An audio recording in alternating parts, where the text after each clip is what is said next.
Okay, hello, good evening. Okay, welcome back. And so today we're going to do chapter 9. Alright, so tonight we'll cover the last two types of market structures. And so last week we did chapter 7, which was peer competition. And we also did chapter 8, which was monopoly. And so that leads us to the other two types that we need to cover, which are monopolistic competition and then oligopoly. Okay, so we'll talk about those two market types tonight. Let me just see the...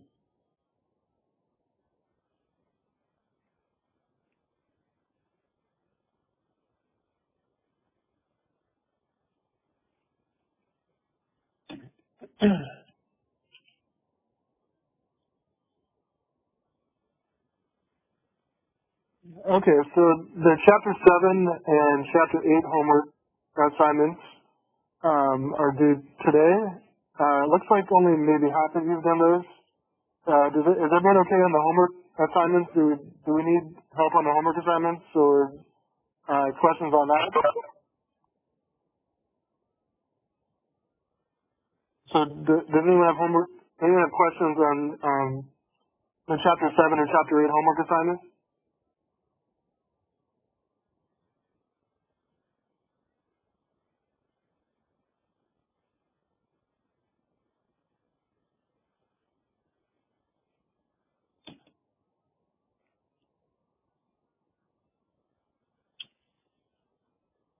Okay, seems like we're okay. So if you do have questions, you can let me know, and I can try to help you with those. But just make sure that you get your chapter 7 and chapter 8 homework in today or tonight. And again, if you need help with those homeworks, then let me know. All right. So let's move on to tonight's material, which is chapter 9.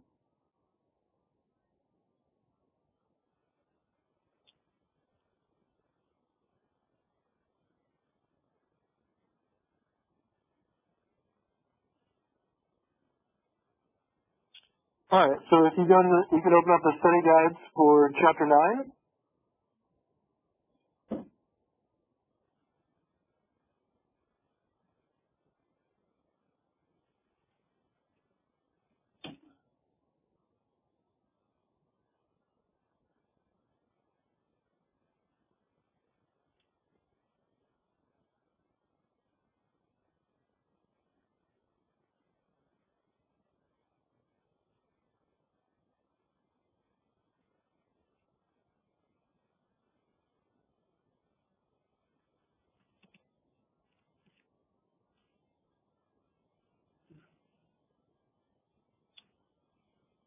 Then I'll open up the PowerPoint for chapter 9 as well.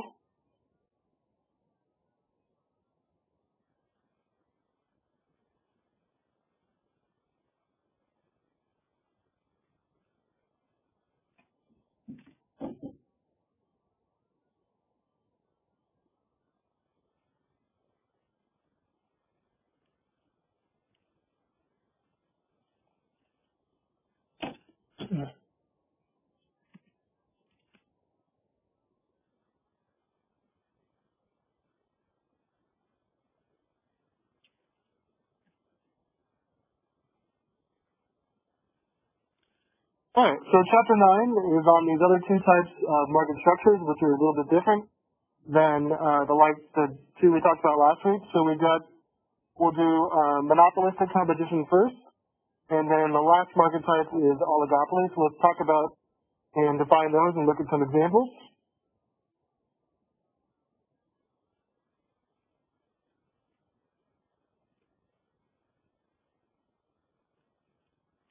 Okay, first thing is just to define what type of market monopolistic competition is. So let's look at slides 2 through 6.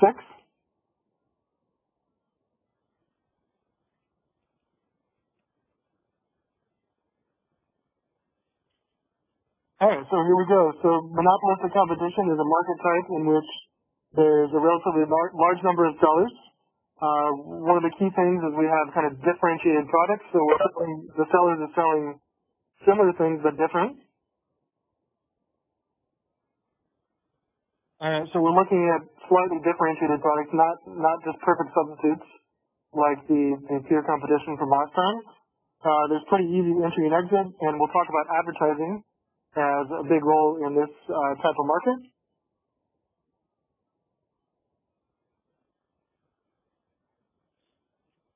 So demand is highly elastic, and that's because there's quite a few substitutes. And actually, let's first think of some examples and kind of make sure we understand what type of market we're talking about here.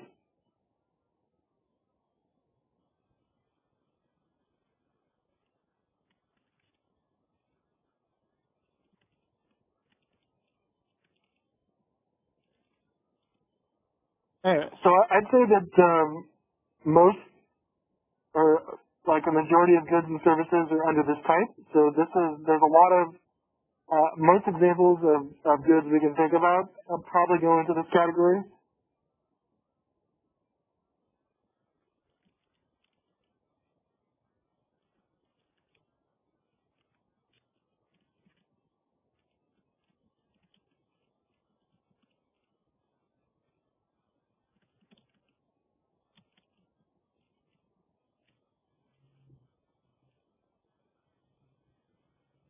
Okay, so really we're looking at slightly differentiated products, and so the firms or the competitors are selling kind of the same thing, and so there's a couple different things we need to make sure go into this type. So first, there's different types of brands. So you could talk about things like soft drinks or beer or something. So like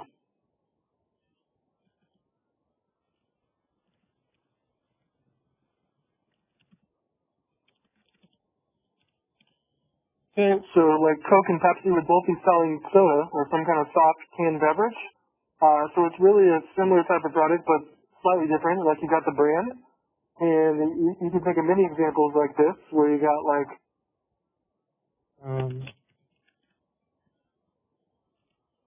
okay, so both Nike and Adidas, they're selling shoes, right? They're both sellers of shoes, but they're different, right? They've got their own brand, they've got their own trademarks, but they're both selling shoes. So they're both selling shoes, they're both selling soda.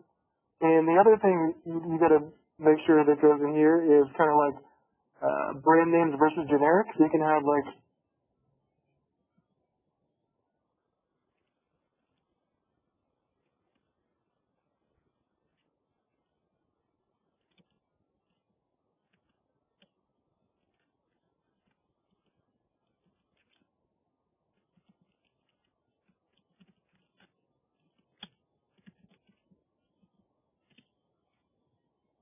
all right, so if you think of like the bandages, kind of the general, just the default is Band-Aid, but Band-Aid is a brand. You can also buy at a slightly lower price. You can probably buy a generic version of Band-Aids from, there's a Target brand, there's a Costco brand, there's probably a Walmart brand, there's lots of CVS brands. So you can buy a generic product for a slightly less price. And so these are good examples of how we're selling this, like they're both selling the same type of product, but they're slightly different. So you have brands, you have features, you have generic versus branding, and that kind of plays a role in what goes on in this type of market. Okay, so what we can see is there's lots of options, lots of competition, which is why we have a elastic demand curve, because the consumers can kind of shop around.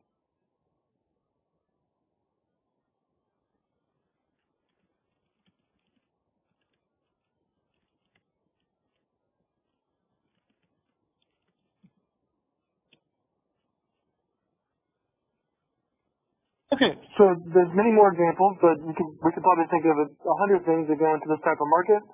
And I think once you understand that we're selling similar things, but with slightly different attributes and features, that's the type of market we're looking at here. All right, so consumers are bidding or buying from sellers who sell slightly differentiated products, different types of soda, different types of shoes, etc.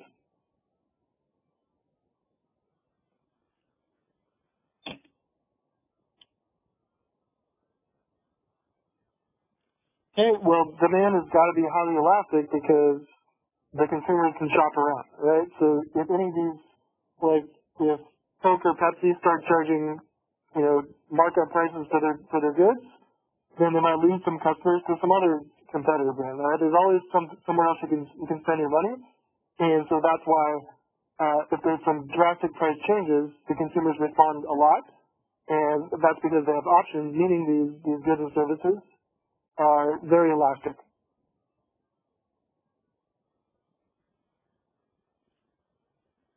Okay, we learned in the homework we did last time or are going to do that the profit maximizing choice is the quantity at which marginal revenue equals marginal cost. That's the same situation here.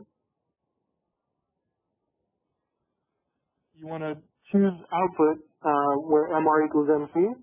All right. The only difference is that the demand curve will be a little bit flatter because there's more options. It's more elastic.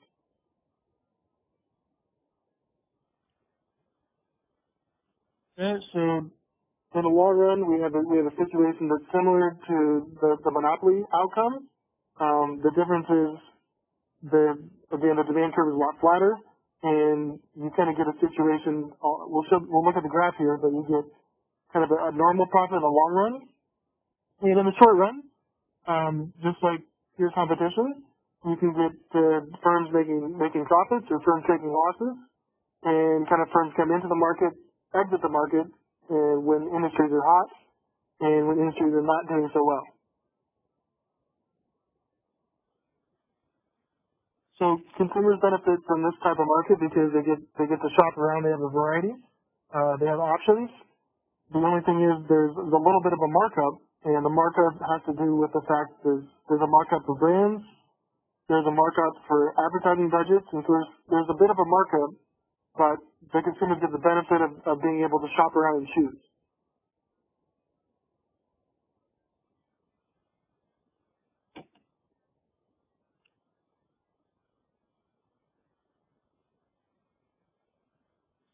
All right, so this should look familiar from the Monopoly chapter graph. What will be the difference is that the demand curve D, the green curve, is a little bit flatter, and that's because it's more elastic. Okay, so see, in the short run, this is a profit situation, where here's MR equals MC, that's the best quantity, Q1. And then just like last time, the monopolistic competitor firm will choose that MR equals MC, then go up to the demand curve and see what the market will pay at that quantity. And so the market will pay P1, right? And then the revenue area is P1 times Q1, right? That big box. And the cost at Q1 is the average total cost curve, right there, the red point. Okay, so you can see that the big revenue box minus the cost box, the leftover green part, that's the profit that this firm makes. Okay, so very similar situation to the monopoly.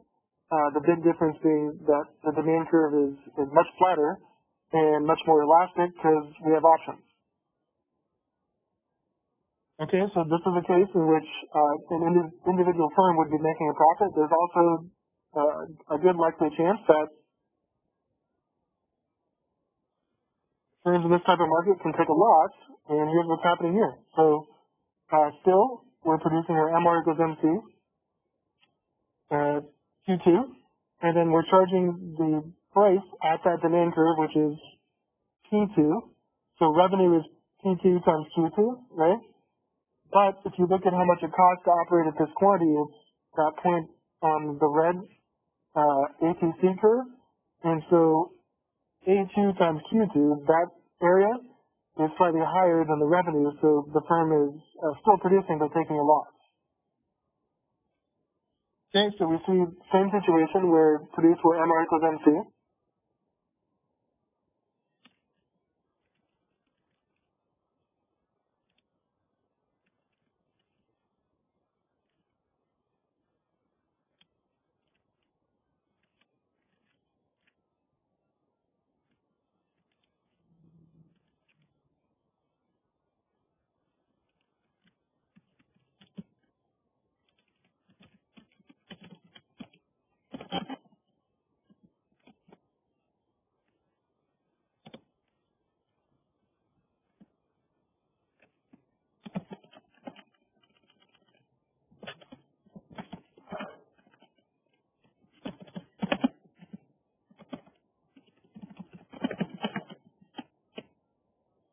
Okay, so again, choose your output, the firm where MR equals MC, and you saw, like you saw from this previous graph, some firms can make a profit if their cost situation works out nicely, and you get some firms that might take a short run loss, like this next picture. Alright, and so kind of what we're saying here is that if there's individual firms in this market making a profit, other firms will come into the market, okay? And this type of market, if the firms are starting to take a loss, then firms are starting to leave the market because they're operating at a loss, okay? So the market kind of self-corrects, assuming that, there's no interference.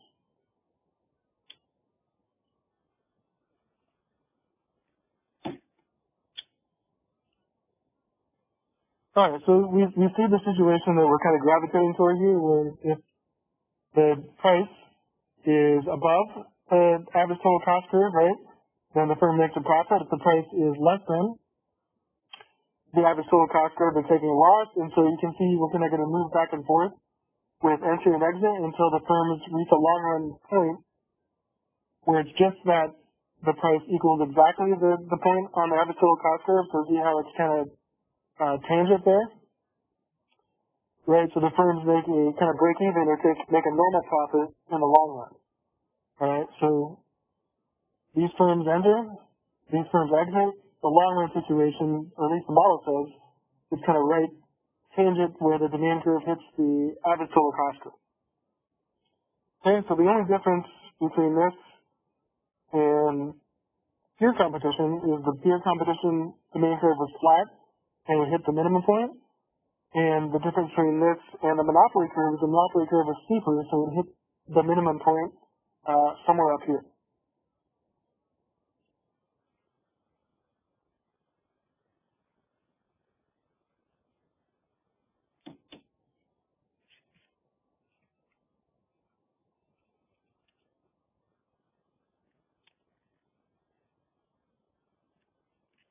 Okay, let's look at slide 9 real quick.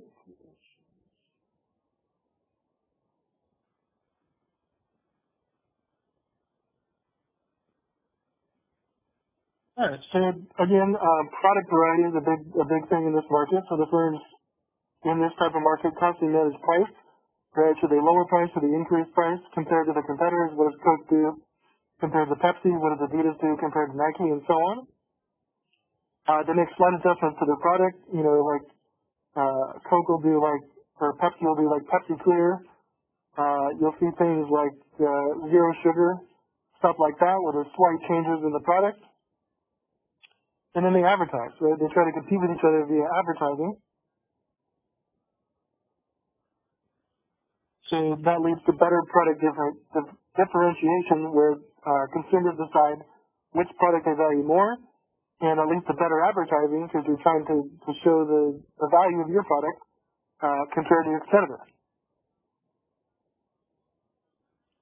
So the consumer is going to benefit by a bigger array of choices and better products. So this is the type of market where you have the option to shop around. Okay, you find types and styles that you like, you find brands that you're loyal to, and quality that you're loyal to, and consumers get to find what type of products and features that they like to consume in this market.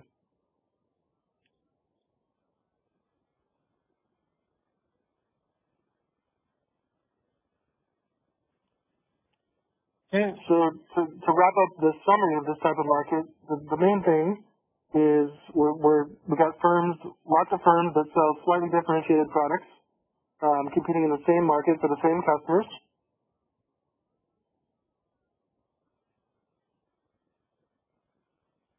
There's a whole number of examples, such as the shoes, the soda, what else did I say? The brand name Band-Aids versus Band-Aid.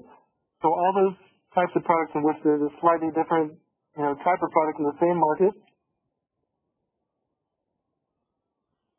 And again, we have a elastic demand curve, which is much flatter because the choice is available and downward sloping. And you also have the MR curve below the demand curve,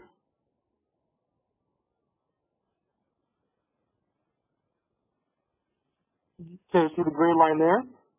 Because each time you lower the price, your revenue and the margin lowers, right? So it's not a flat marginal revenue like pure competition, which all that means here with the downward sloping MR curve below the demand curve, that means each time the price is lowered, the firm selling that product gets slightly less revenue, right? So the marginal revenue from a lower price is lower than it was the previous time.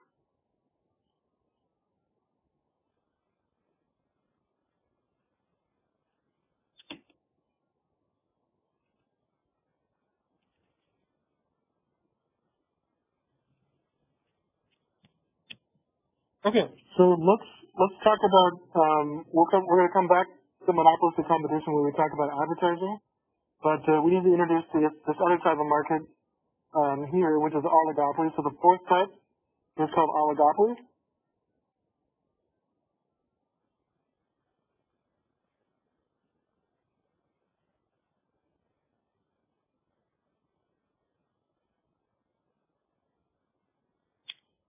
And let's go ahead and look at slide 10.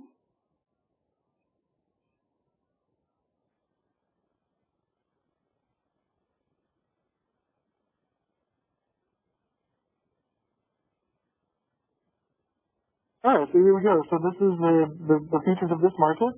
We have a few large producers.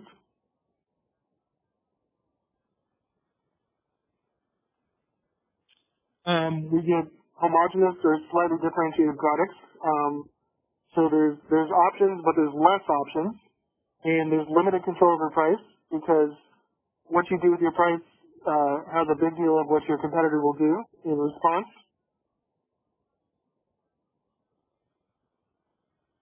Yeah, there's some barriers to entry because it's hard to get into this bigger type of market.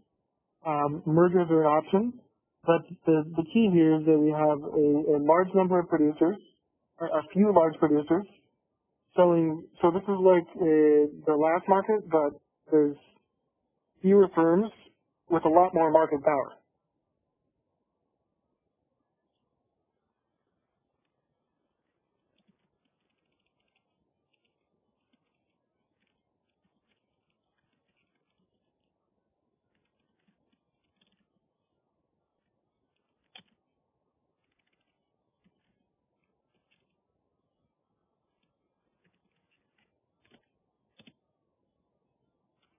Okay, so whoops.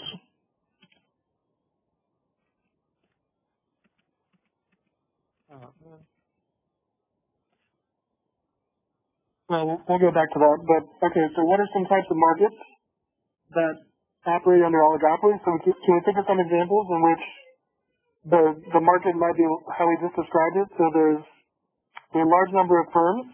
I mean, there's a few number of big firms kind of competing for the same customer. So what kind of market do we have? Like a few number of big firms competing for the customers.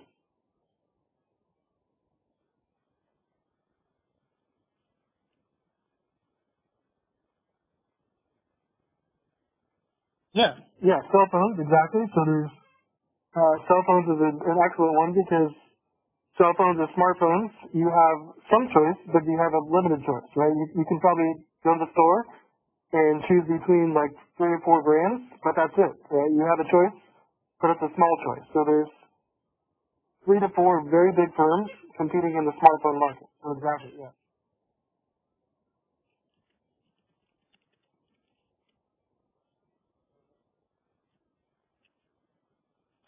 Airlines, maybe. So airlines is like on the fringe. So I'm not. So how many airline companies do you think there are? Are there more than 10?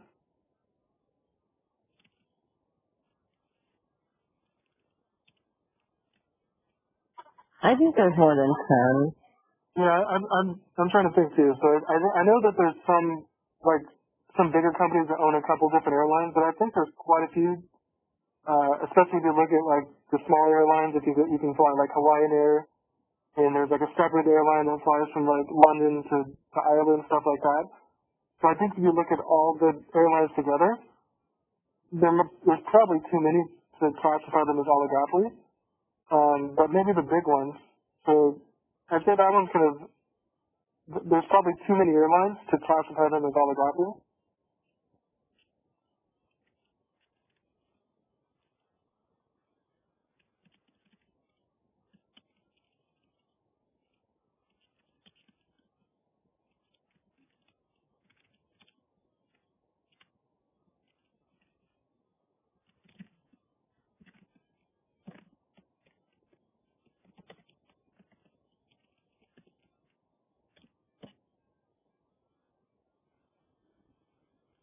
Yeah, so that one, that's a good thought, but I think that one is on the margin in types of this market and last market.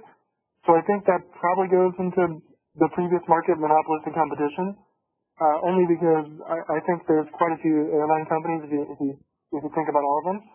And so you have some choice, but I think that's more of the previous type. So if there's more than, 10, then it's probably not this type. But yeah, smartphones.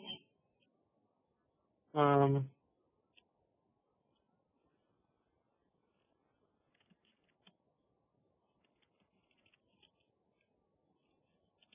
all right, so the game console market would definitely be under this type. So we have, yeah, internet service providers. That's absolutely correct. Yeah, so that's yeah. So again, internet providers, you probably have a choice between 3 or 4 or something like that. But yeah, that's true.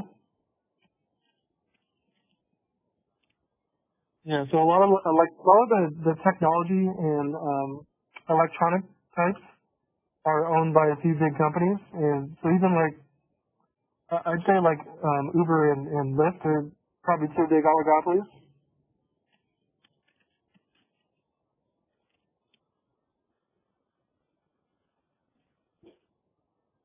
Yeah, so and like streaming services, even though there's starting to be quite a few, but that one's on the fringe as well.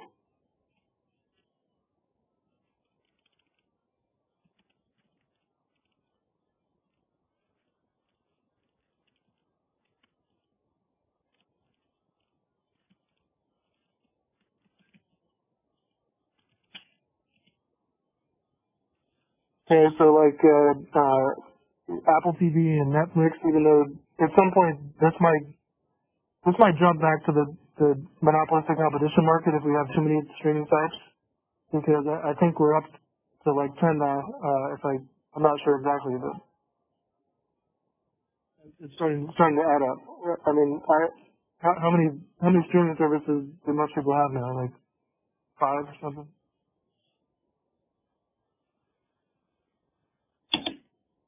Okay, so we get the idea that if we can classify it as kind of a few big firms where you have a little bit of a choice, but you don't have that big of a choice, and so especially like smartphones, internet providers, TV providers, um, Uber and Lyft, where if you want to take a car, you have 2 options. If you want to get a cell phone, you probably have like 4 options, things like that. Okay, so yes. And I think I closed the PowerPoint on Excel.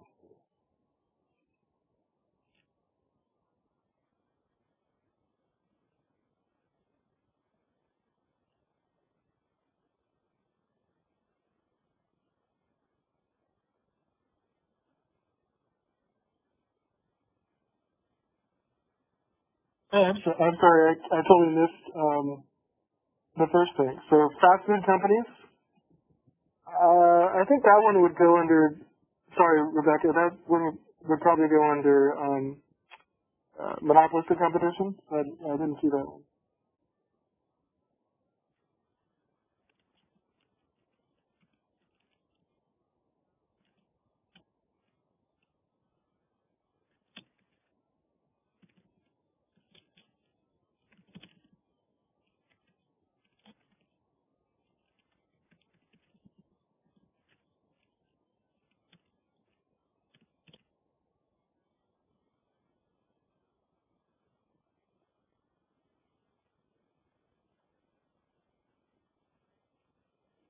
Yeah, so that one's probably close. I mean, you can think about like McDonald's is a big one, but if you start listing the fast food companies, you can probably list.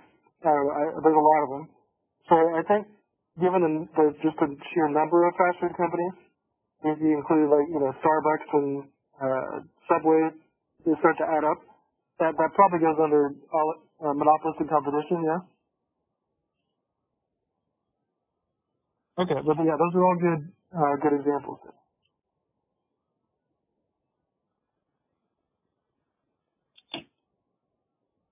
Okay, so where was it? We were on slide.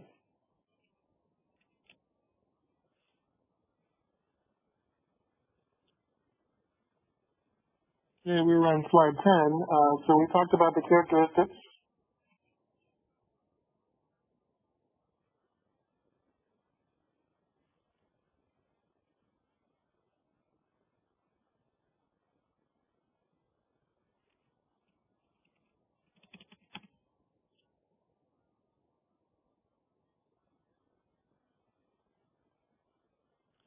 Okay, we got a bunch of good examples, and then we got the demand curve here is what would you?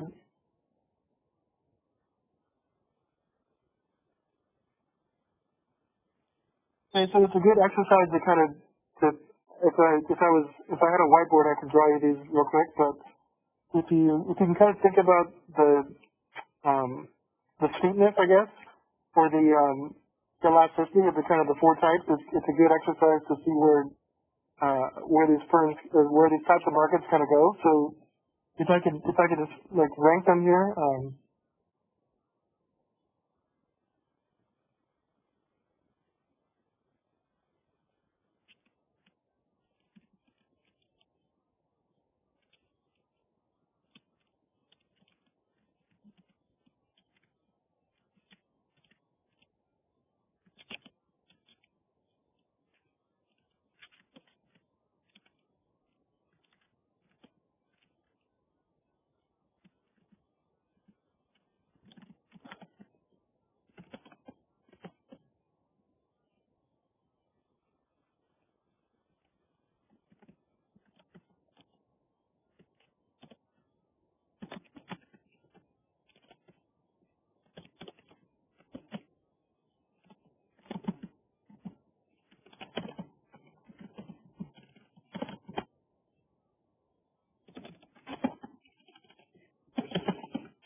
All right, so there we go. That'll give us an idea of kind of the rankness of the steepness of the demand curve, if you will. So the first one, pure competition, is just horizontal, it's flat, it's perfectly elastic. And then as you go down to 1, 2, 3, and 4, the demand curve gets steeper, meaning that it's more inelastic, right? And that's all because going from 1 to 2 to 3 to 4, you keep losing options as a customer. So when you have pure competition, right, you have unlimited options. You can shop around. When you get to monopoly, you have no options. You have to buy from that seller. So the more options you have, the flatter the demand curve is. The less options you have, the steeper the demand curve is.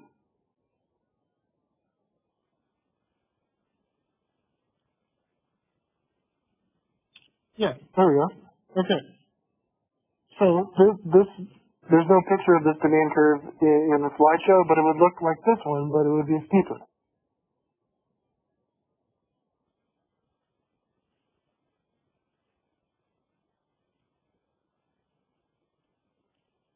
Okay. So think of this picture, the same situation for oligopoly. The only difference would be that the demand curve is steeper because you have less options, right? If you're looking at a type of a shoes market, you have a million different types of shoes and brands you can buy. If you're looking at, therefore the demand curve is flatter. If you're looking at smartphones, you have like 4 options, so therefore your demand curve is steeper because you can only shop around so much.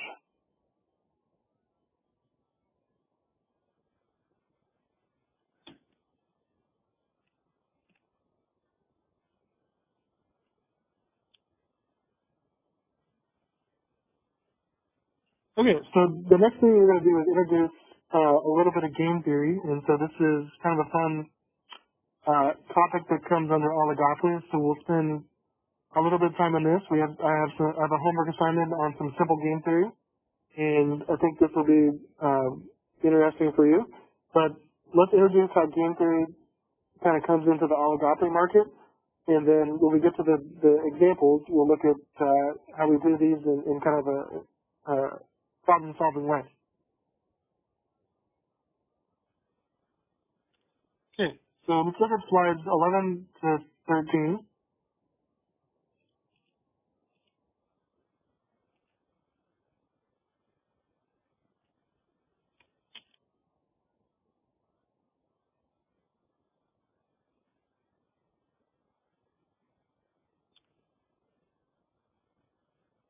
Okay, so because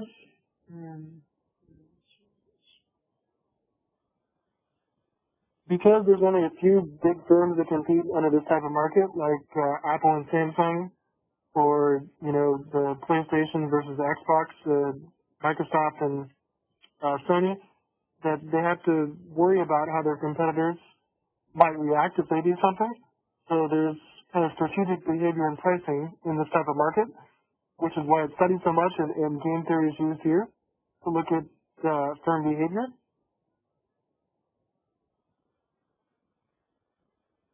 So what we have is kind of mutual interdependence, where what one firm does affects the other firm's decisions. There could be collusion.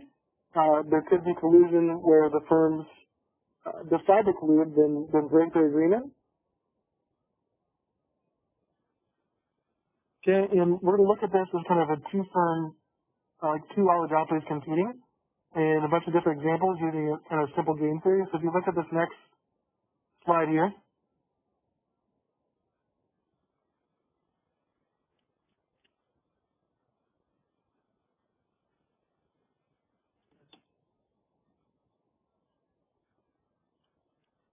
okay, so this shows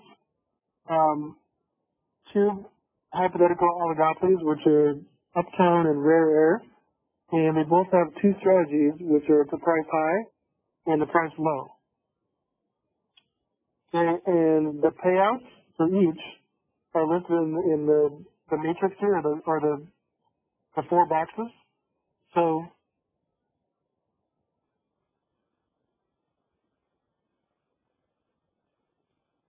if you can see that, you can see that if Rare Air price is high and Uptown price is high, they both get 12. If they both price low, they both get 8. But look, if Rare Air price is high, then they only get 6 because the firm that priced low got all the customers to switch over to the lower price. And so these are the payouts for some hypothetical game where there's kind of two pricing strategies between these oligopolies. Okay, so the idea here is that both firms would like to price high, right, because they get more revenue per firm. But the problem is, if one of them prices high and one of them prices low, then the firm that prices low takes away a bunch of the customers. See, so there's this game problem here where firms would like to make an agreement and price high, but that's not always the case because there's a incentive for the other firm to not price high, price low, and get the customers to buy the lower price good, and take the customers away from the higher price good. So what you see here is that firms would like to both price high, where they both get the 12, but if they do that and one of the firms cheats or breaks the agreement, then see what happens when one firm cheats, one firm doesn't. That the lower price firm gets 15 and the higher price firm gets 6. And so if they can't make an agreement and trust each other, they both just price low to eliminate the risk of losing out from one pricing high and one pricing low. Okay, so I have a bunch of examples for these, and I think it'll become more clear once we kind of work through them. but that's the idea where firms kind of have some choices, or the oligopoly is going to have some choices. They can try to reach an agreement, but they're going to worry about the other firm potentially breaking the agreement. And if that's the case, or if that's an option, then they might just, price the safer option.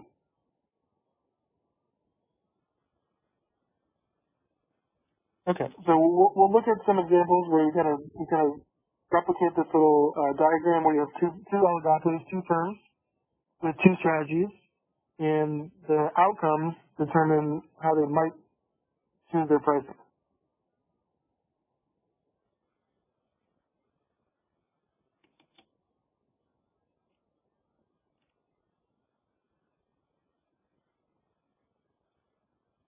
Okay, so we'll come back to game theory in the examples, and hopefully we'll get an idea of what this concept is to the oligopoly market. Let's first talk a bit about advertising.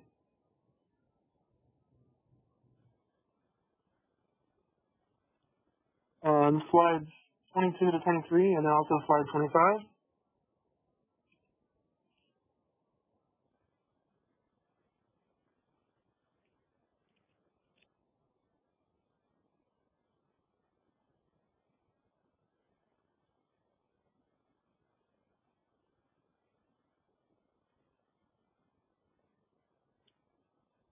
Okay, so oligopoly and advertising. There's also advertising in the monopolistic competition market.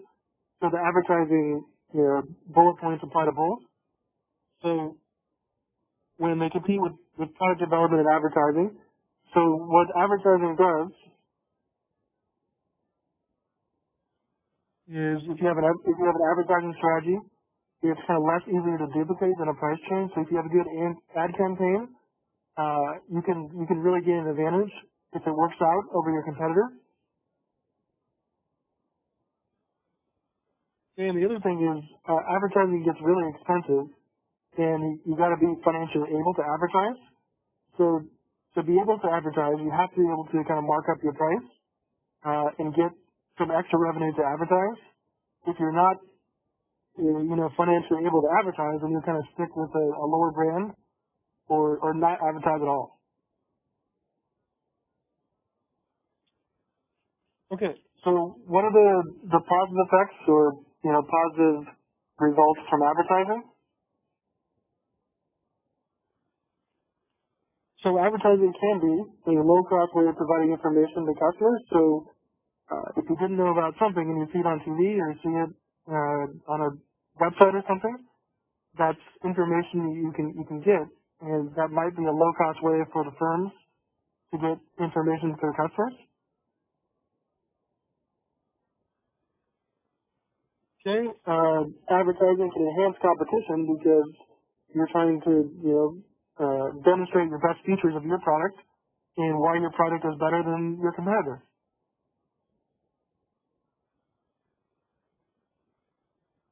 Okay, it can speed up technological progress because if you see what the other firms are doing, so like if like there's always advertising in like smartphones.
Alright, so you're probably well familiar with seeing all types of different features in newer models that are advertised for smartphones. So I've seen waterproof Galaxies or other smartphones that are waterproof. I'm not sure if the newest iPhone is waterproof. You keep getting this arms race for cameras, so who has the best camera. There's wireless charging options. There's better resolution. So all these features kind of lead to the other firm, or the other oligopolies. You kind of one-up each other or provide some different feature via advertising.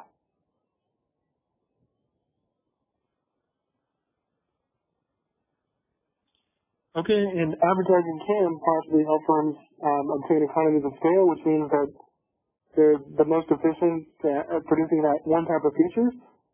So there's, maybe the Galaxy has just the economies of scale over the waterproof technology or something like that, where they kind of just keep that feature and other firms kind of do something else. All right, so the point is here that advertising can lead to it's a low-cost way of customers to get information, and it kind of enhances competition because the firms, pick and choose the best features compared to their competitors.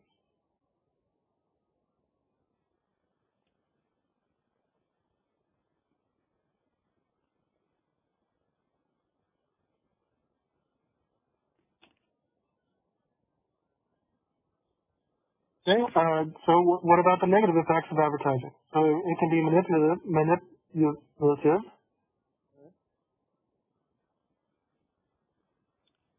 Alright, so advertising can kind of be manipulative or coercive, where you can be like kind of just, advertise into buying a good or service, especially with like, cell phone and internet advertising. You get pop-ups and you kind of get, brainwashed into succumbing to advertising.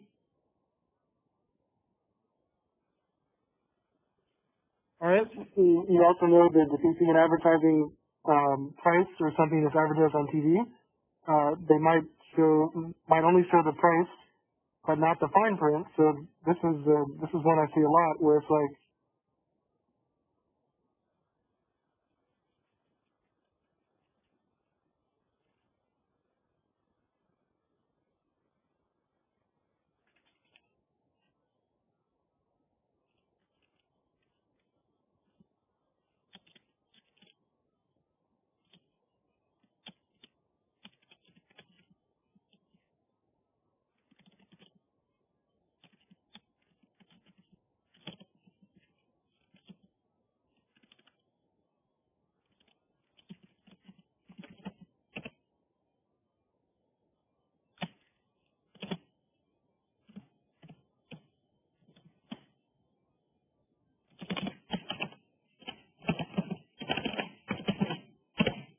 okay, so you'll often see like an internet service provider or something like that, where it says, $49.99 per month, but then the part you can't even read, it says when bundled with like 5 other things.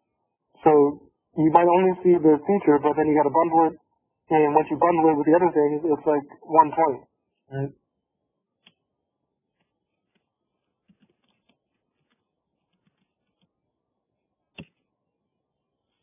Okay, so it can be misleading. We know that.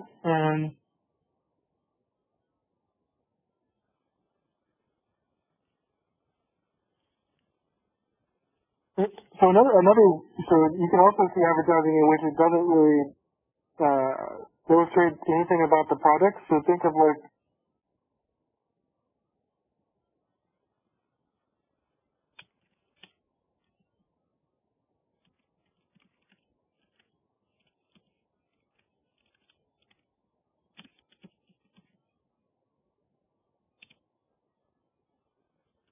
say something that comes to mind is like the TV ads or the ad campaign for Corona beer. And so those ads don't really give you any information about the beer itself or what it is or even what type of beer it is. It's just illustrating a kind of if you drink this beer, you're going to be around attractive people and be at the beach, and it's always going to be a party. So those type of ads can be manipulative because they don't really provide any information about the product itself.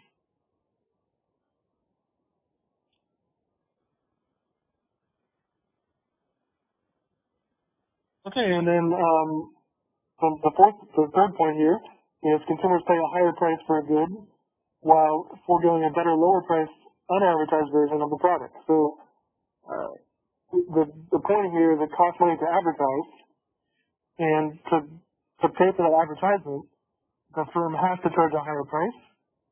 So the markup kind of pays for the advertising budget.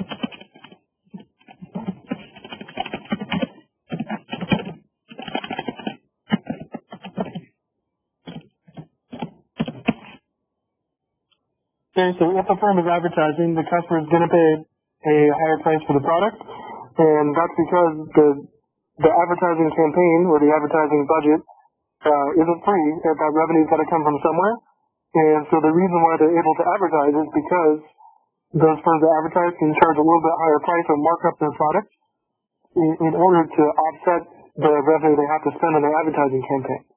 So if you're buying a product that's advertised, you're paying a markup because you have to. Okay, and there's also usually like a brand markup. So if you're buying a brand name versus generic, there's probably a bit of a markup for the brand name because they've gotten that branding concept and that customer loyalty, where the brand itself has a little bit of a markup over the generic brand. So like if you're looking at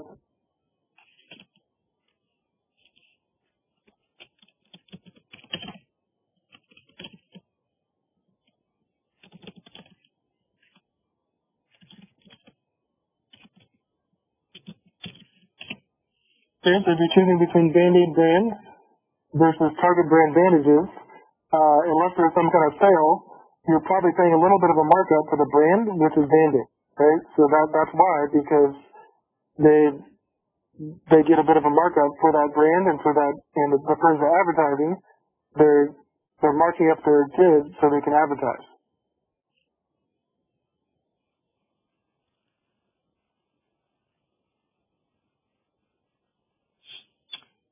Okay. All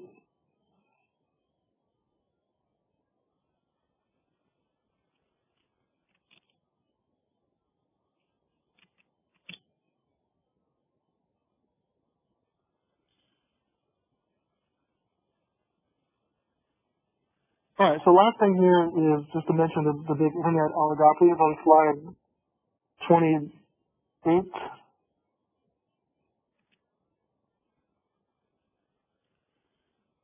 Okay. So this one's red center in the news because there's now a huge lawsuit against Google, which is saying they're a monopoly in search engines. So the lawsuit is saying they're not an oligopoly anymore. They've turned into a monopoly. So that's what the lawsuit is about, is saying that there's really the customers don't have any other options because Google is paying huge amounts for their service to be default on all the phones and laptops and stuff like that.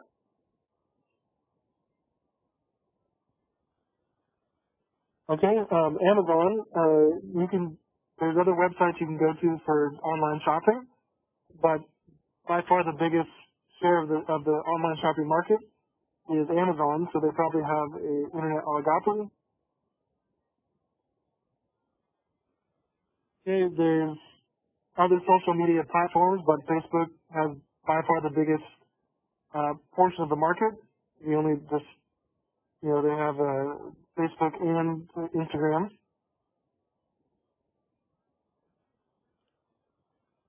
And there's other smartphones and tablets you can buy from, but the majority of biggest share of the market would be Apple in the smartphone and tablet market.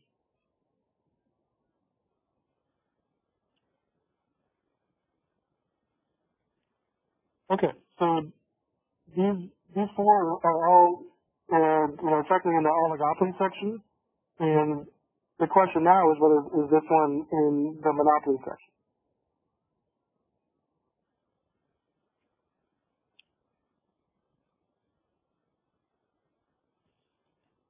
Okay.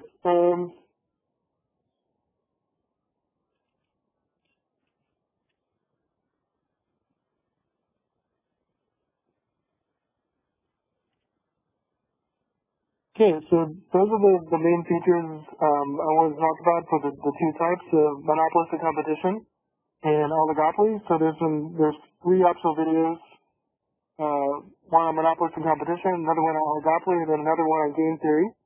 So take a look at those when you get a chance. But yeah, so I think we now understand the four types of markets we talked about: pure competition, and then monopoly, then monopolistic competition, and then oligopoly.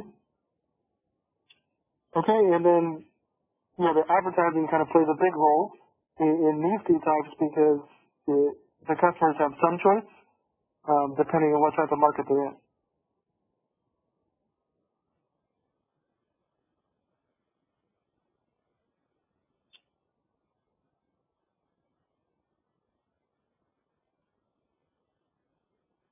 Okay, so we're going to look at some examples, some game theory examples that relate to the oligopoly stuff.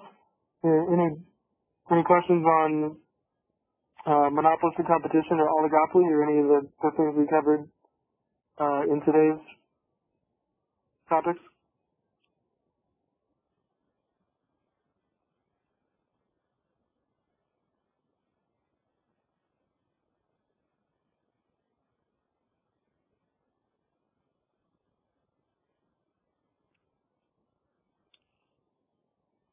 Okay, let's look at some examples. And so we have a couple here, couple game theory types, and so this type of problem is probably somewhat new, but they're kind of fun, and I think we'll get the hang of it if we do some examples.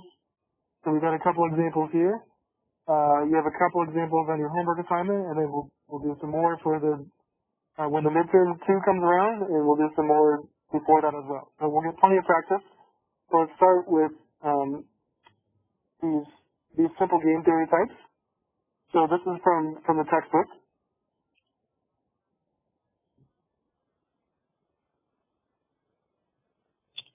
Or it's from some textbook. I don't know if it's from this one, but I don't know where this is from. So refer to the following payout matrix. So look at so you got one player or person on the left and the other person on the top. Okay, and the pricing strategies are they could either price at 35 or they can price at 40, and then the outcomes are listed in the little payoff matrix. And so I replicated these in Excel because it's easier for me to show the way I get to the solution.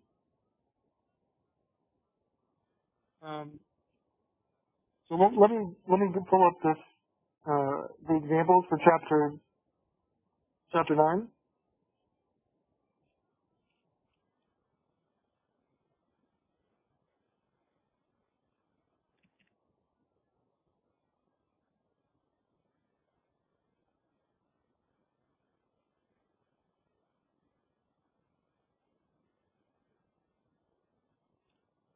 Okay, so question A is assuming no collusion between X and Y, those are the firms, what is the likely outcome? And so to do that, we're going to list the strategies and the payout. So let's first make sure we understand how this concept works. So let's go to the spreadsheet.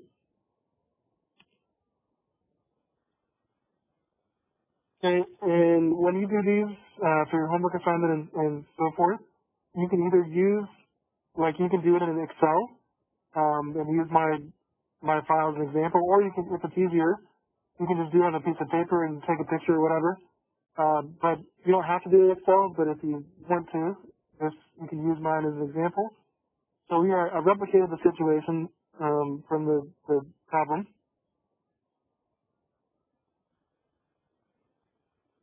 Okay, so look at this top part here, part A. All right, so X can either price at 40 or price at 35. And Y can either price at 40 or Y can price at 35. Well, then the payouts are listed here, where like if they both price at 40, then Y gets 60 and X gets 57. Okay, they both price at 35, then Y gets 58 and X gets 55. So that's how the picture works. Okay, so the first part is always going to be if there's no collusion, which means that the firm is just going to make the best choice for itself, given the other strategy of the other firm. So let's look at what each firm would do in response to the other firm. Okay, what gives them the better option? Okay, so first, let's look at if X priced at 40, Y has two options. So price at 40 and get 60, or price at 35 and get 69. So what you see here is that if X is going to price at 40, Y can price at 40 and get 60, or price at 35 and get 69. So the best choice here is for Y to price at 35. Okay, see how I underlined the choice there? So 69 is bigger than 60, so that's what Y would do here. Now let's look at if X priced at 35. Y could price at 40 and get 55, or Y could price at 35 and get 58. So again, Y is going to price at 35 because 58 is bigger than 55. So I underline that there. So what we've learned so far is that Y is always going to price at 35 if there's no collusion, because both of those outcomes are better given what firm X could do. Okay? Now let's look at X's response to Y. Alright, so hopefully we see the picture here that if Y prices at 40, X can price at 40 and get 57, or price at 35 and get 59. So X is going to price at 35 because 59 is bigger than 57. What about if Y prices at 35? So if Y prices at 35, X can price at 40 and get 50, or 35 and get 55. So again, X is going to price at 35 because 50 is bigger than 55. So I'll underline that choice there. Okay, so what we've decided, if there's no agreement, Y is always going to price at 35, and X is always going to price at 35. And so the outcome is going to be this one. Okay, the one I have highlighted. And so the way to describe that outcome is on the Word document.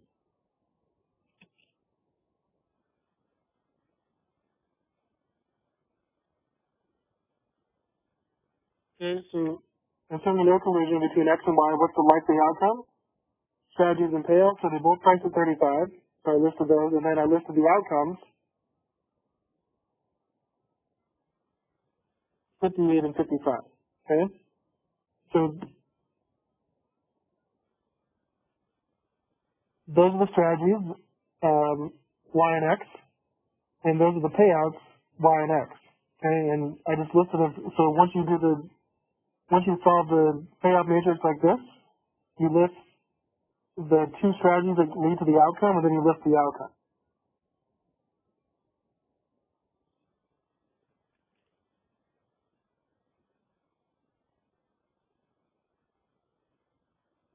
Okay.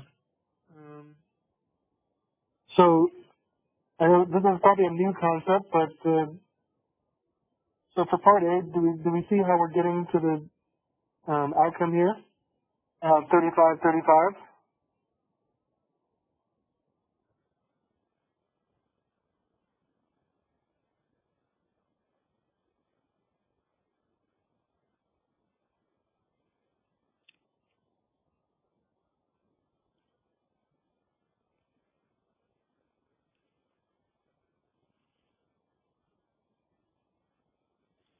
Okay, so let's look at part B, and then we're gonna do a bunch of it. Well, we'll do multiple examples, and so hopefully get the idea. So this is probably a new concept, but I'm trying to explain it for the first time. So hopefully we're getting an idea.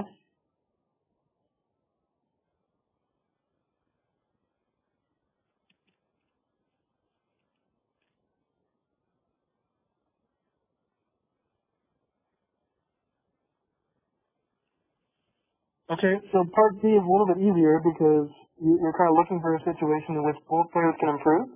So now assume X and Y can reach a collusive agreement. What's the likely outcome? All right. So again, let's look at the spreadsheet.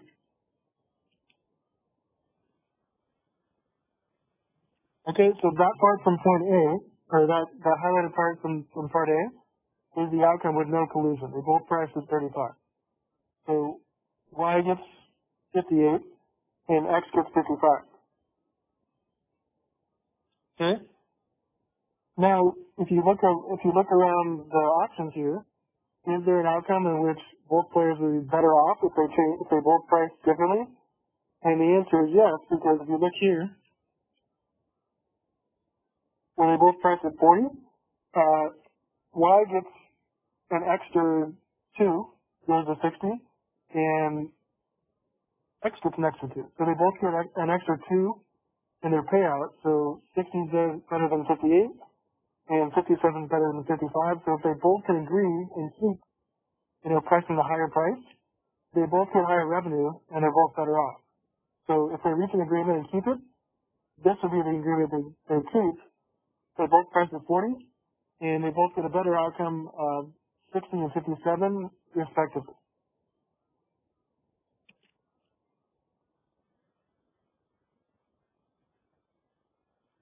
Okay, so here are the strategies and payouts where they both price at 40, and they both get better off 60 and 57. So see, if you look at part A, this is no collusion, and obviously if they can both do this, that's better off for both of them.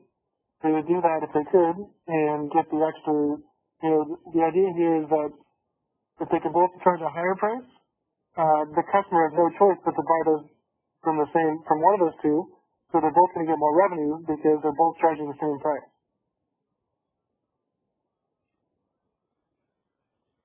Okay, and then part C is going to be what if somebody cheats on the agreement or doesn't keep the collusive agreement? So there might be a temptation to cheat on the collusive agreement. What is the likely outcome if Y cheats?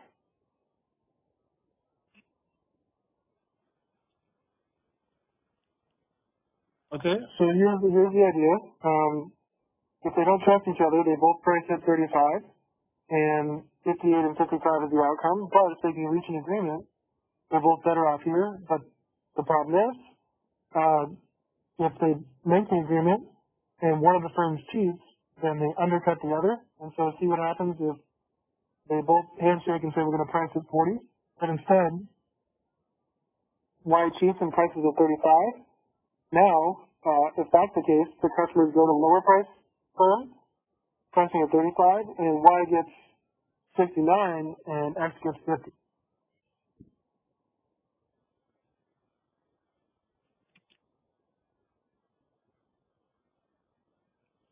So the outcome of reaching an agreement and Y cheating is Y prices at 35, X stuck with the agreement and priced at 40, and instead Y priced lower, so customers bought the lower price good from Y. So Y got 69, and X got 50.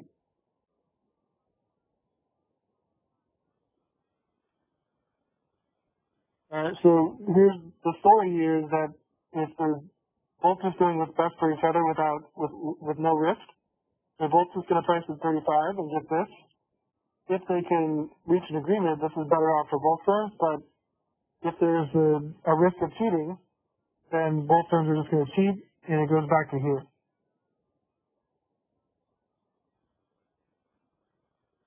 Alright, so this is no agreement. This is the agreement, and this is if one firm cheats on that collusive agreement.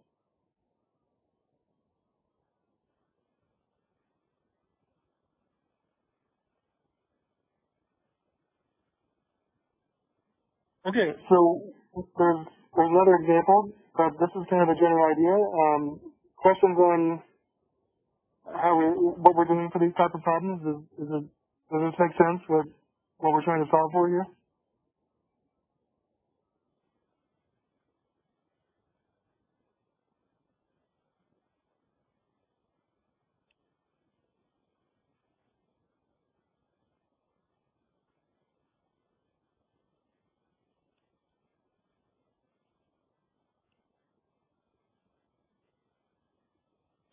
Okay, let's do another example of the same type or a similar type. We'll have two firms competing for game theory.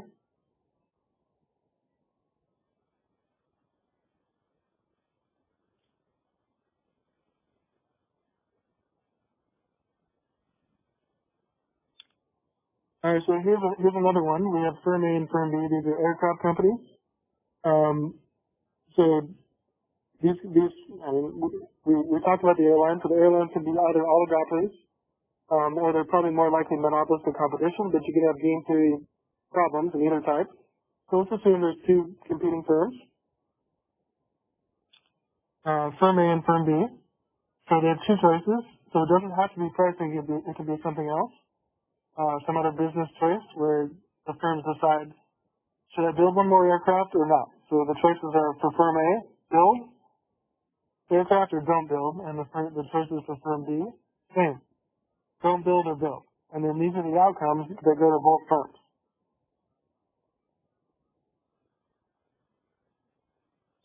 Okay, so part A is assuming no collusion between A and B. What's the likely outcome with strategies and payouts? So let's replicate the payoff matrix. I did that in Excel here.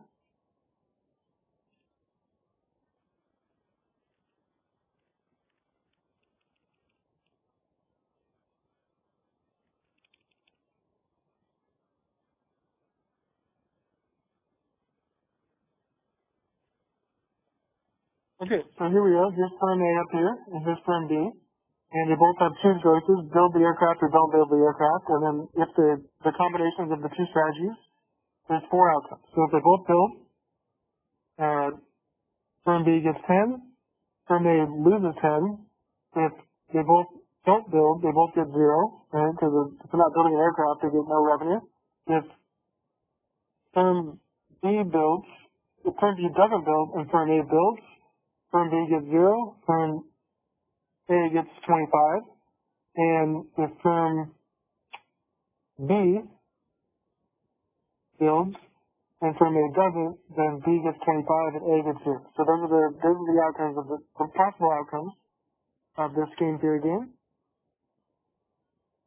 So if they don't reach an agreement, what strategies are their best case, given the other player's strategy? So let's first see what firm B would do in response to firm A's two choices, then we'll do it for firm A.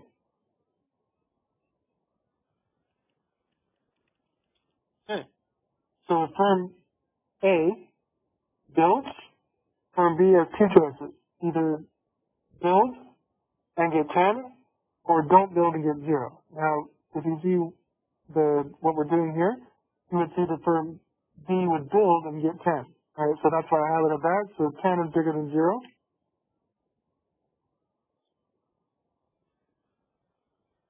Now, if firm A doesn't build, then firm B can build and get 25, or don't build and get 0.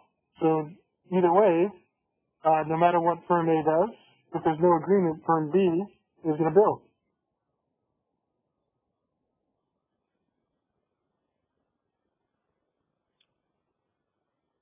Okay, now let's look at firm A's response to firm B. If firm B builds, firm A can build and lose. Yes. If firm B builds, firm A can build and lose 10. Or don't build and get 0. So firm A doesn't want to lose 10, so firm A is not going to build.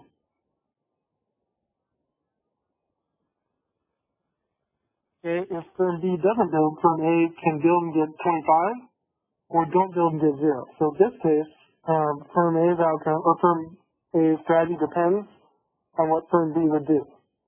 So if firm B builds, firm A doesn't build. If firm B doesn't build, firm A builds. So you can see that the only outcome at which the firm A's strategies depend. But we know that firm B is always going to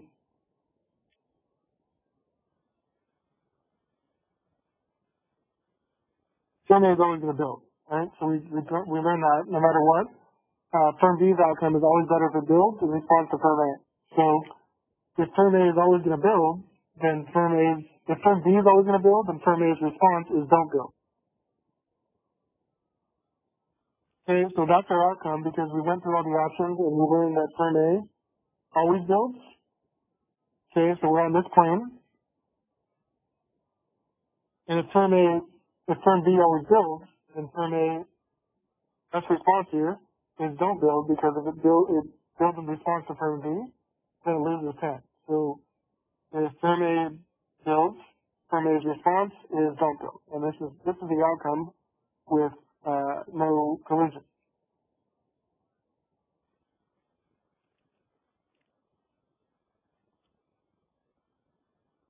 Okay, so just list the strategies, which are build, don't build, okay?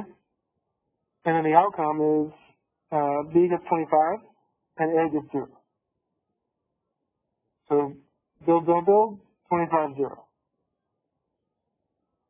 Now, part B is it likely that A and B will reach a collusive agreement? And so what we'll see is if you're looking at the current outcome with no collision, this one, 25 and 0. So look at all the other options that firm B can get. 10, 0, or 0. So is there any reason for B to make an agreement with A? And you can clearly see that the answer is no because all the other three options, are firm B will be worse off. So if firm B doesn't have to make an agreement, it can just stick where it's at, then there's not going to be agreement. And the agreement's only going to occur if both firms can be better off than the current situation with no agreement. Okay, so firm A and firm B will not reach a collusive agreement, and this is because firm B is already getting the best possible outcome on 25. And it doesn't matter what firm A wants to do, but for there to be an agreement, then both firms have to agree. Firm B is not going to agree. If there's no incentive for firm B to make a collusive agreement, and if they're not going to make a collusive agreement, they're going to stay at the current situation of don't build, 25 and 0.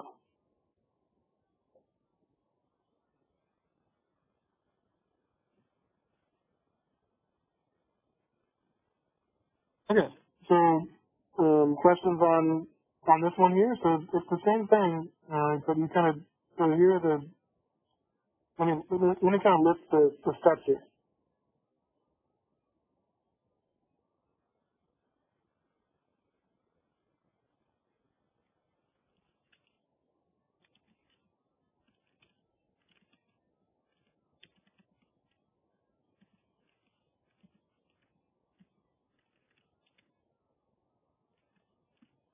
Okay, the first step is going to have to be, or is going to be to draw either redraw or based on the description to draw the payoff matrix.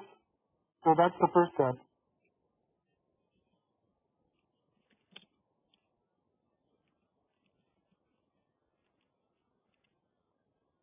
All right, so the drawing the payoff matrix is just this, like.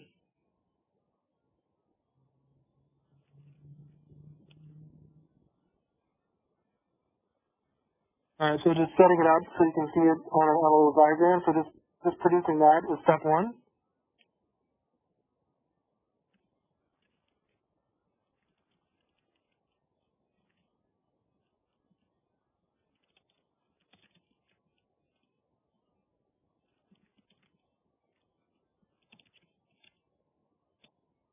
Okay, then step two, describe the outcome with no collusion. Alright, so that's what we did for both part A's, for both times.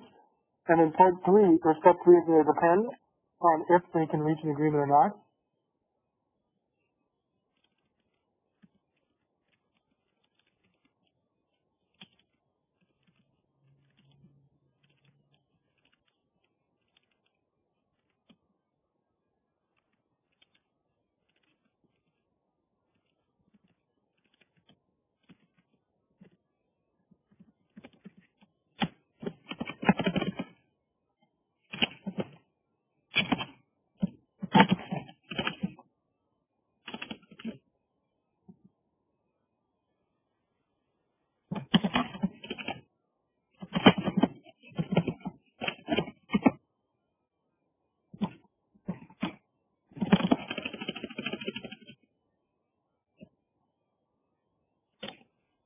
Okay, so step three, can both parties reach a collusive agreement? If so, then describe the outcome of that collusive agreement.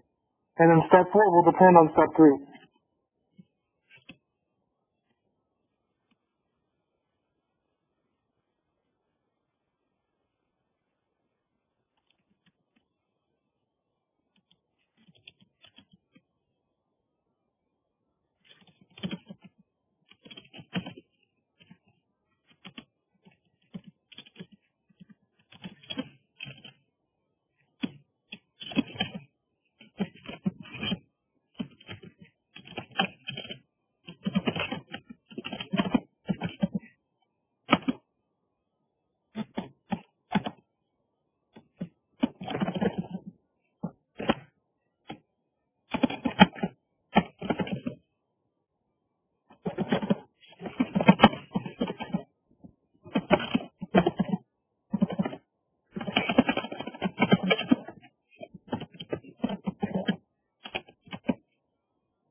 Alright, so step four is, if the firms reach a collusive agreement, what is the outcome if one of the firms, like firm X, cheats? If they didn't reach an agreement in part three, then there is no cheating, so just skip this part. Alright, so that's kind of the way to approach these problems. First, draw the payoff matrix, then describe the outcome if there's no agreement, and then can they reach an agreement? If so, describe it. If not, the problem's over. And then part four is if they can reach an agreement, what's the outcome if one of the firms cheats?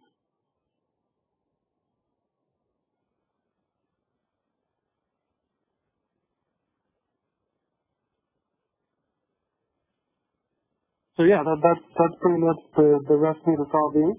And we kind of had both types here, where the first one, they did reach an agreement. The second one, it wasn't in the best interest of one of the firms to make the agreement, so it didn't make it. If there's no collusive agreement, then there's no cheating in the last one.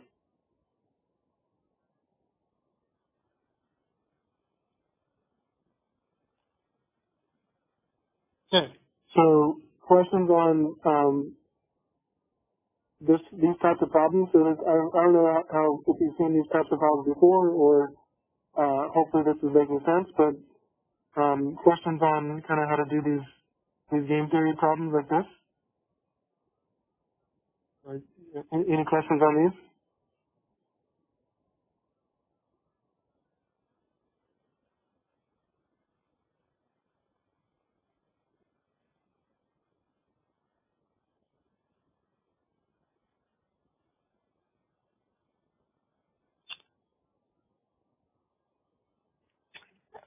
Okay. It seems like everyone's understanding this concept, hopefully. And let me show you the homework questions that go along. They're kind of like, so there's two questions similar to this that you got to do for your homework assignment. So if you're good on this concept, then great. If not, then please let me know, because you got to be able to do it for the homework assignment.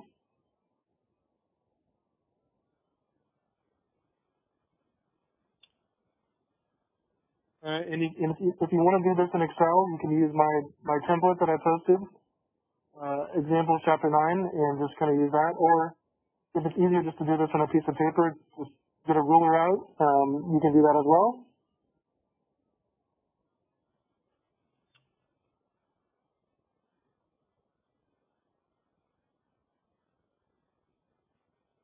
Did you go over how to make the decision matrix? Yeah. So let's. I'll get you started on one of the homework assignments. So let's. Here we go. Yeah. Let me pull up the homework assignment, and then I'll show you how to draw the matrix. Sure.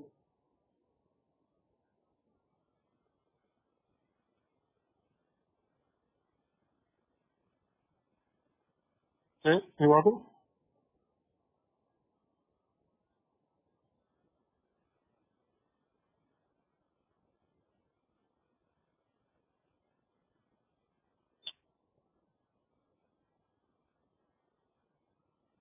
Okay, so here's the chapter 9 homework, which is due next week. I guess there's two questions. The second one is on game theory, so I'll show you how to draw that one. And the first one is just kind of listing the main features of the four types of markets we talked about this time and the previous time.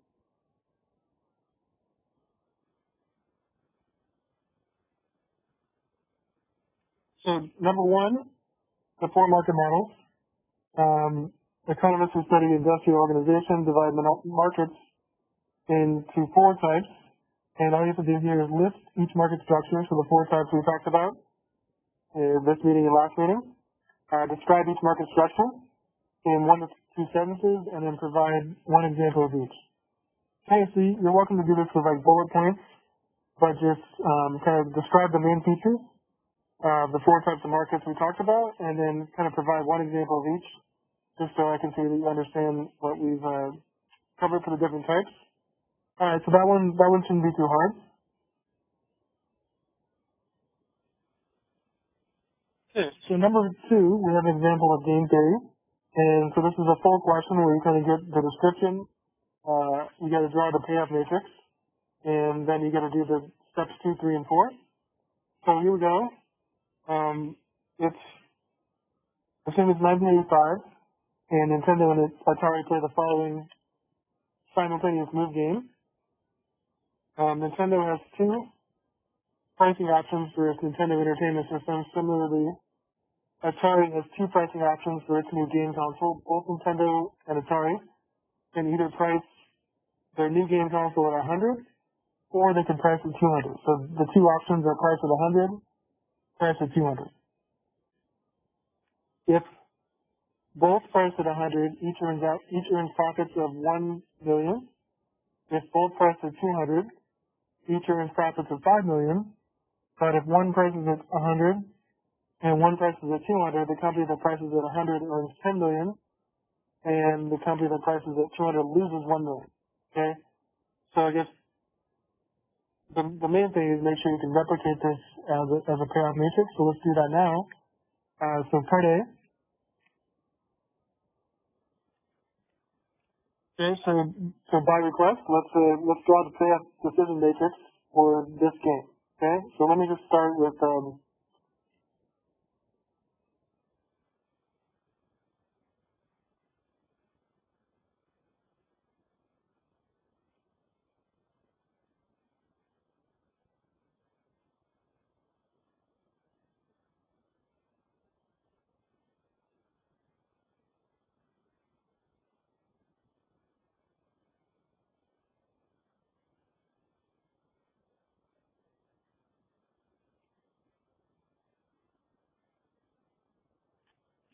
all right. So first thing I do is just kind of set up 4 cells so you have for the firms to make decisions. So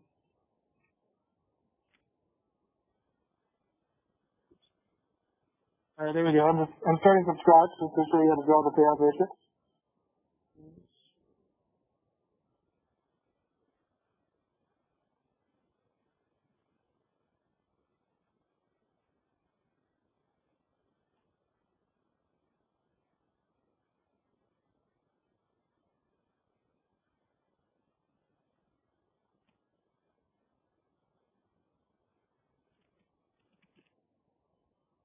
Okay, so the pricing options were priced at 100 or priced at 200.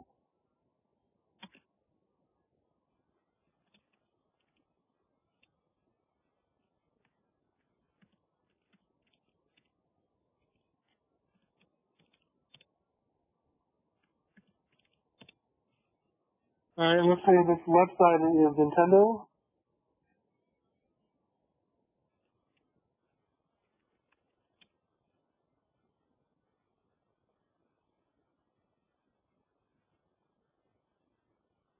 And let's say the top one is Atari.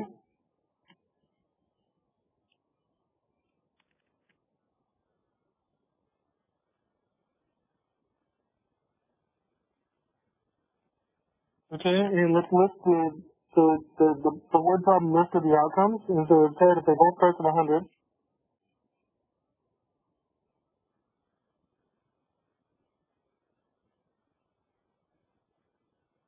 okay, each earns profits of 1 million. Alright, so just list that in the cell there.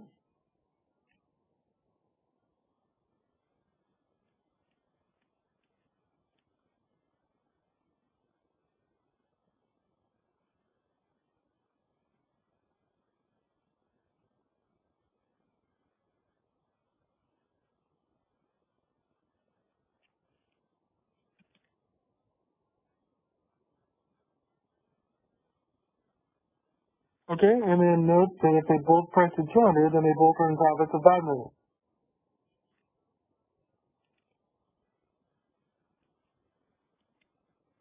Okay?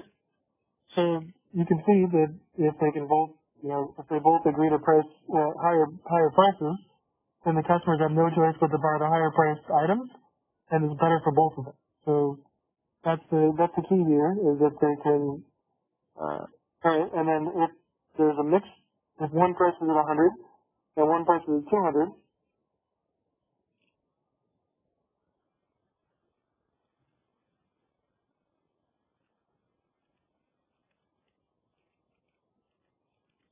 okay, then the company that prices at 100 earns 10 million, and the company that prices at 200 loses 1 million. So this one is 10 minus 1.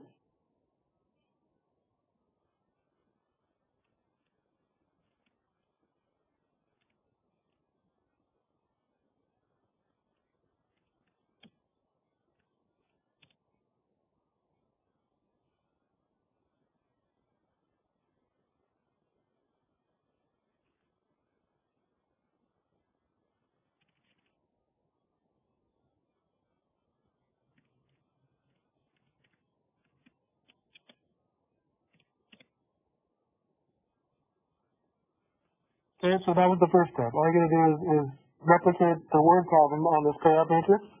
Alright, so make sure when you read through it, it transcribes to what the word problem says. So if they both price at 100, they both get a million. If they both price at 200, they both get 5 million. If one price is at 100 and one price is at 200, then the company that undercuts, or gets the customers to buy the cheaper price good, gets 10 million, and the 200 price company loses a million. So here, if Nintendo prices at 100, Atari prices at 200, Nintendo gets 10 million, Atari loses a minus 1. If if Atari prices at 100 and Nintendo prices at 200, and Atari gets the 10 million, they get the customers buying a cheaper good, and Nintendo loses 1 million.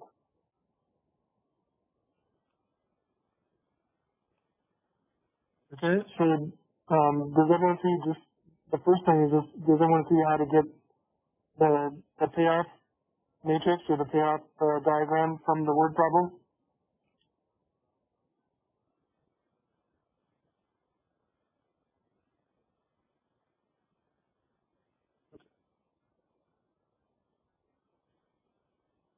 Okay. Okay, great. And so just make sure you know that the way I listed kind of is the first number goes to Nintendo and the second number always goes to Atari. So that's how you read it. And it might be easier if I kind of do it like this, just for visual purposes.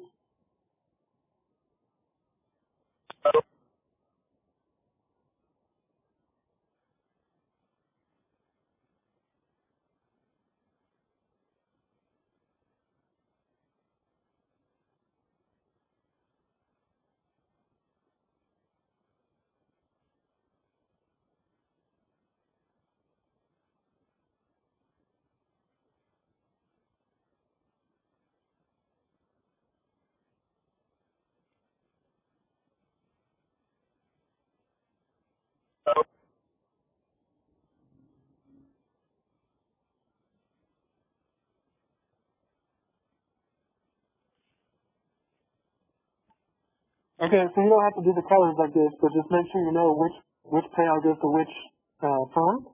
Alright, so the way I always draw it is the first number goes to the firm on the left, and the second payout always goes to the firm on the top or on the right. Okay? So just make sure when you're solving it, that you know whose payout goes to who, and that'll make it a lot easier. So you don't have to do the color coded system, but if it makes it easier to see it, then you can do that. So once you get this, then you have to determine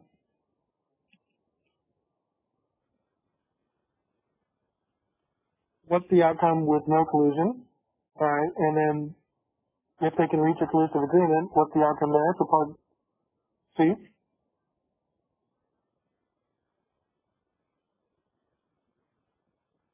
Alright, and then part D, if there's a collusive agreement, what's the outcome if Nintendo cheats?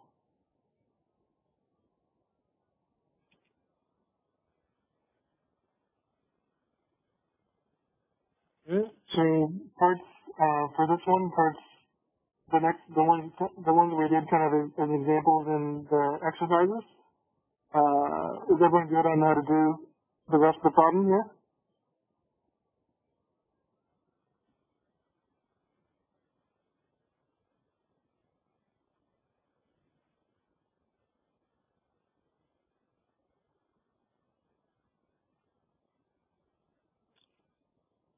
Okay, so yeah, just solve it like you did, and make sure you go through it, solve for collusion, or no collusion, then collusion, then if someone cheats, and again you list the strategies and payouts. You don't have to do it in Excel, but you're welcome to. It's up to you.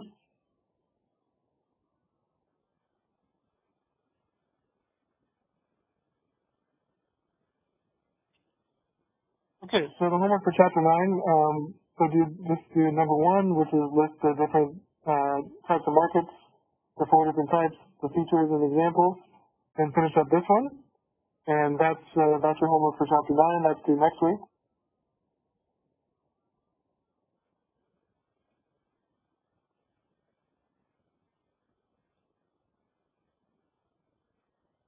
So that goes there. That's due by next Wednesday.